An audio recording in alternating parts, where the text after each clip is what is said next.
નેવા પણ બદલે બારોબાર સગે વગે થાય. આટલું ગુજરાતે જોયા પછી ગુજરાતને એક વધુ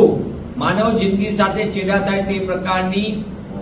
નકલી હોસ્પિટલ આખી પકડાણી. જે રીતે ભાજપા શાસકોએ નકલીના કારોબારીઓને પ્રત્યક્ષ અથવા પરોક્ષ રીતે જે રાજકીય રક્ષણ આપ્યું છે અને જે ભ્રષ્ટાચારના ખેલ થઈ રહ્યા છે એના કારણે ગુજરાતના સામાન્ય નાગરિકોની જિંદગી સાથે રમત રમાઈ રહી છે. અને એટલે જ કોંગ્રેસ પક્ષ તરીકે અમે માંગ કરીએ છીએ કે આ નરોડાથી પકડાયેલી નકલી હોસ્પિટલ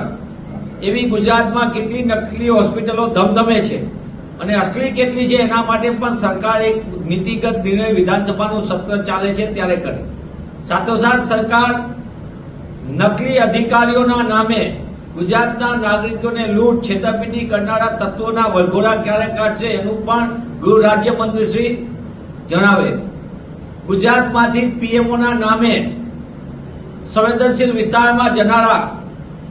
સીએમઓના એક નામે એક અધિકારીના નામે કાર્ડ વટાવનારા અને સામાન્ય નાગરિકોની મિલકતો પડાવી લેવાના અધિકારીઓના નામે આવા ભાજપાના ખેલાડીઓને ક્યારે ગુજરાતમાંથી દૂર કરવામાં આવશે એનું પણ વિધાનસભાના પટલ ઉપર ભાજપા સરકારના સત્તાધીશો જણાવે. કારણ કે ગુજરાતમાં અસલી અને નકલી વચ્ચેનો ભેદ ખબર પડે એવું એટલા માટે નથી રહ્યો કે નકલી નોટોના કારોબારમાં પણ ગુજરાત સમગ્ર દેશમાં અવ્વલ નંબર ઉપર, સાયબર ફ્રોડની અંદર પણ ગુજરાત અવ્વલ નંબર ઉપર,